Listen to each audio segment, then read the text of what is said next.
Wojna duchowa, choć niepostrzeżenie toczona, jest jednym z najbardziej intensywnych i subtelnych konfliktów, jakie mogą rozgrywać się wewnątrz naszego umysłu i duszy. Musimy zrozumieć, że wojna duchowa, jaką toczymy w naszym życiu, jest nieodłącznym elementem naszej duchowej drogi. Jest to wojna, której stawką jest nasza dusza i nasza relacja z Bogiem. Szatan, upadły anioł, staje przeciwko nam jako nasz największy przeciwnik, a jego celem jest zniszczenie naszej więzi z Bogiem i odebranie nam wiary. W liście świętego Pawła do Efezjan czytamy: Nie toczymy bowiem walki przeciw krwi i ciału, lecz przeciw zwierzchnościom, przeciw władzom, przeciw rządcom świata tych ciemności, przeciw duchowym pierwiastkom zła na wyżynach niebieskich. Te słowa dają nam głębokie zrozumienie natury tej wojny i wskazują, że nasze starcie nie jest jedynie z fizycznymi przeciwnikami, ale z duchowymi siłami zła. W dzisiejszym filmie skoncentrujemy się na 3 oznakach, które wskazują na obecność tej toczącej się wojny duchowej w naszym życiu. Będziemy bacznie przyglądać się tym znakom w kontekście naszej wiary i opierając się na Piśmie Świętym, aby lepiej zrozumieć, jak nasz odwieczny przeciwnik, szatan, może nas atakować i próbować nas pokonać. Poprzez zgłębienie tych 3 oznak odkryjemy, jak nasze myśli mogą być nękane wątpliwościami, jak nasze relacje z Bogiem mogą być zakłócone, jak nasze sumienie może być obciążone poczuciem winy, jak nasza duchowa siła może być osłabiana, a także jak nasza wiara może być wystawiana na próbę. Rozważając te oznaki w świetle naszej wiary, otworzymy się na Boże światło, które oświeci nasze drogi i umożliwi nam walkę w sposób, który jest zgodny z Bożym planem. Wzmocnieni prawdą Bożego Słowa i opierając się na Jego mądrości, będziemy zdolni do rozpoznawania i odpierania szatańskich ataków, a także do wzrostu w wierze i zbliżania się do Boga. Numer 1.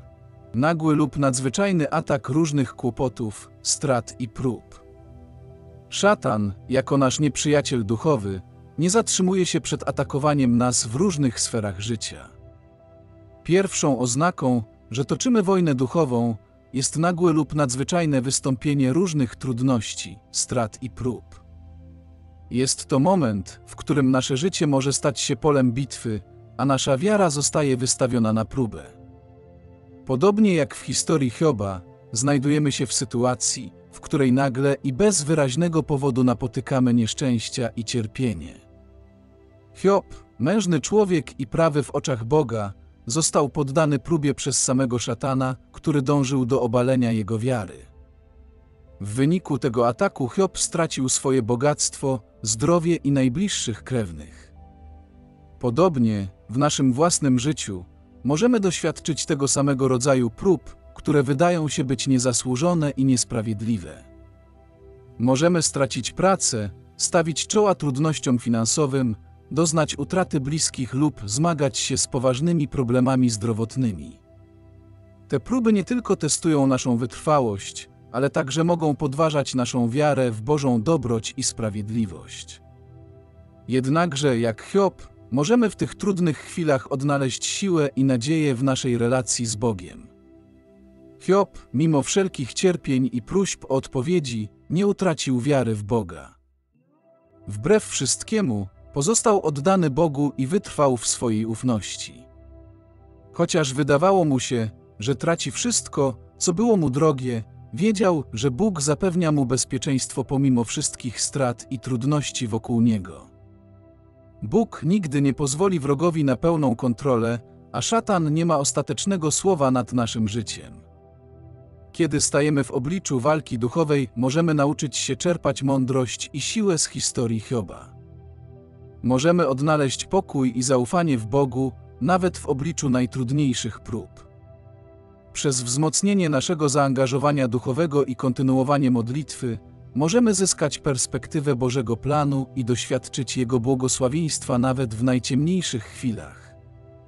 Pamiętajmy, że pozornie negatywne sytuacje mogą stać się kluczowymi momentami naszego duchowego wzrostu. Może to być czas, kiedy odkrywamy nasze własne ograniczenia, zależność od materializmu czy potrzebę autentycznego zaufania Bogu. Choć na pierwszy rzut oka te ataki mogą wydawać się bezsensowne i okrutne, musimy pamiętać, że Bóg jest Bogiem miłości i sprawiedliwości. To właśnie w trudnościach możemy odkryć Jego mądrość i prowadzenie. Kiedy toczymy walkę duchową i napotykamy trudności, niech słowa Jezusa staną się naszym pocieszeniem i bodźcem do wytrwania. Na świecie doznacie ucisku, ale miejcie odwagę, ja zwyciężyłem świat. Numer 2. Zwiększona pokusa i skłonność do grzechu lub złych wyborów. Druga, wyraźna oznaka, że stajemy twarzą w twarz z intensywną walką duchową, w której padamy ofiarą demonicznego ataku, jawi się jako zwiększona pokusa oraz wyraźna skłonność do grzechu lub niekorzystnych wyborów. Ten subtelny i trudny do zignorowania aspekt, który dotyka naszej istoty moralnej i duchowej, odzwierciedla istnienie mrocznych sił, które spragnione są naszego upadku i moralnego zniweczenia. Wszelka pokusa, którą odczuwamy, wzmaga naszą wrażliwość na kuszące propozycje, które sugerują krótkotrwałe przyjemności czy zaspokojenie naszych materialnych pragnień kosztem naszej integralności duchowej. Ta wojna toczy się w sferze naszych najgłębszych pragnień i motywacji, gdzie odczuwamy niewidzialne przyciąganie w kierunku złych wyborów, które zagrażają naszej wewnętrznej równowadze. Pokusa wyrasta z korzeni, które rozwijają się w naszym wnętrzu, podsycając pragnienie natychmiastowej gratyfikacji i samolubnej satysfakcji. Nasza skłonność do grzechu i złych wyborów może nas uwikłać w sieć moralnego zgorszenia i niewłaściwych postępowań. Odczuwamy wzmożoną wewnętrzną walkę pomiędzy naszymi duchowymi ideałami a zdradzieckimi pokusami, które nas otaczają. W takiej sytuacji nasza stanowczość zostaje wystawiona na próbę, a nasza wolność staje się areną starcia dobra ze złem. Niemniej jednak powinniśmy pamiętać, że wobec tych trudności istnieje w nas siła, która jest zdolna przeciwstawić się tym mrocznym siłom. Wszelkie pokusy i złe wybory dają nam możliwość wzrostu i duchowego doskonalenia, jeśli podejmiemy wysiłek, by wybrać ścieżkę prawości i duchowej odnowy. To wewnętrzne starcie, choć pełne wyzwań, jest również polem do kształtowania naszej woli, pogłębienia naszej mądrości i umacniania naszej więzi z Bożą łaską. W momencie rozważania walki duchowej i zwiększonej pokusy nie możemy pominąć niezwykłego przykładu Jezusa Chrystusa, który sam doświadczył kuszenia na pustyni w momencie wielkiego zmęczenia i osłabienia cielesnego. Ta sceneria ukazuje nam, że nawet w najtrudniejszych momentach, kiedy jesteśmy najbardziej podatni, jest możliwe pozostanie niezłomnym w obliczu pokus. Szatan przedstawiał Jezusowi różne kuszące propozycje, oferując mu krótkotrwałe korzyści i łatwe rozwiązania.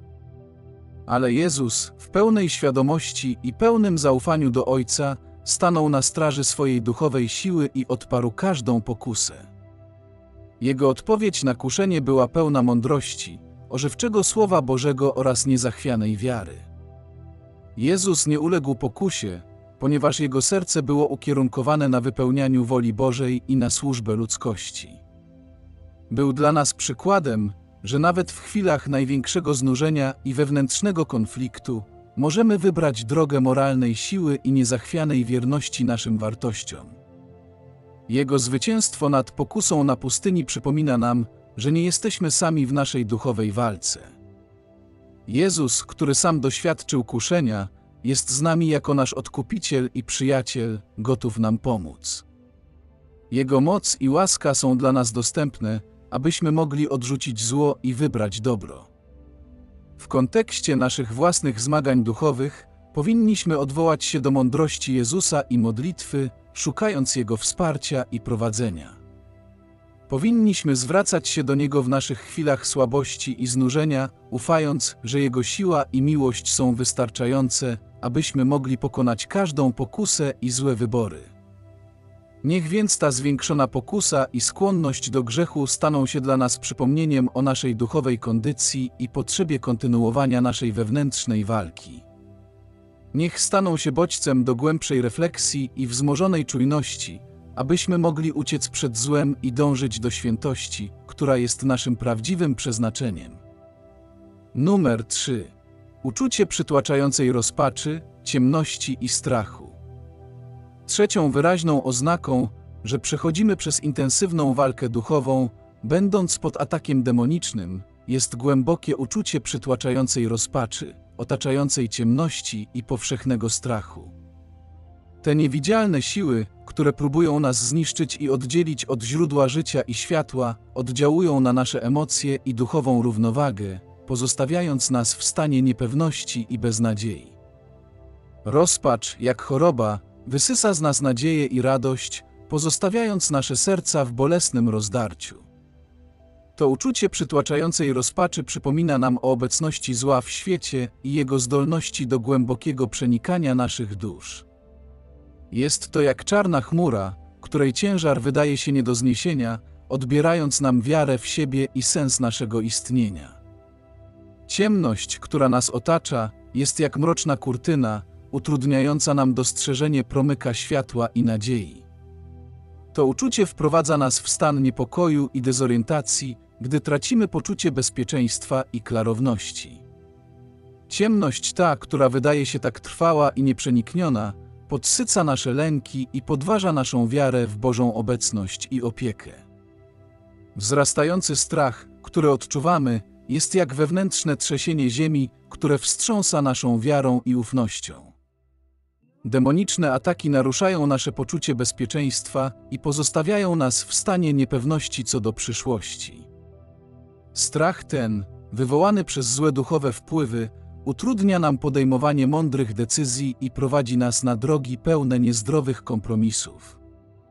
W pierwszej Księdze Królewskiej odnajdujemy przykład, gdzie prorok Eliasz doświadczył głębokiego strachu i rozpaczy.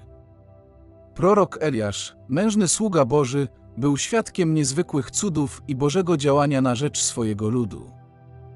Jednak nawet on doświadczył chwil, gdy rozpacz i ciemność ogarnęły jego życie, a strach wydawał się go paraliżować. W wyniku prześladowań Eliasz uciekł na pustynię, gdzie dręczyły go wątpliwości i strach. W tej chwili głębokiego zniechęcenia Eliasz nie mógł jasno myśleć ani dostrzec Bożego działania w swoim życiu. Zrozpaczony, zapomniał o wszystkim, co Bóg właśnie uczynił dla dobra swojego ludu, jak wyzwolił ich z niewoli egipskiej i prowadził przez pustynię. Uległ zwątpieniu, pytając sam siebie, czy całe jego wysiłki jako proroka były daremne. Jednak nawet w tym stanie przytłaczającej ciemności i strachu Bóg nie zapomniał o swoim wiernym słudze. W swojej łasce i miłości opatrzność Boża zjawiła się w sposób nieoczekiwany, aby pocieszyć i wzmocnić proroka Eliasza. Dzięki aniołowi, który do niego przyszedł, otrzymał siłę, pożywienie i pocieszenie. W tym upadku i odrodzeniu Eliaszowi przypomniano o Bożej opiece i obietnicy. Historia Eliasza przypomina nam, że nawet w najtrudniejszych chwilach walki duchowej, gdy otacza nas rozpacz i ciemność, Bóg nas nie opuszcza. Jego łaska i miłość są w stanie dotrzeć do nas w naszej największej słabości i przywrócić nam nadzieję. Nawet gdy wydaje się, że wszystko stracone, Bóg jest blisko nas, gotowy podać nam rękę i prowadzić nas przez mroki. W chwilach, gdy czujemy się zagubieni i przerażeni, warto pamiętać o wielkich dziełach, których Bóg dokonał w naszym życiu i historii zbawienia. To, o czym zapomnieliśmy w obliczu rozpaczy, Bóg nadal kontynuuje i działa w naszym życiu. Musimy tylko zaufać i polegać na Jego mądrości i miłosierdziu, które nas poprowadzą. Niech więc historia Eliasza stanie się dla nas przypomnieniem o Bożym zamiarze i Jego stałej obecności w naszym życiu. Niezależnie od ciemności, które nas otaczają, Bóg jest w stanie odwrócić naszą rozpacz w radość i naszą ciemność w światło.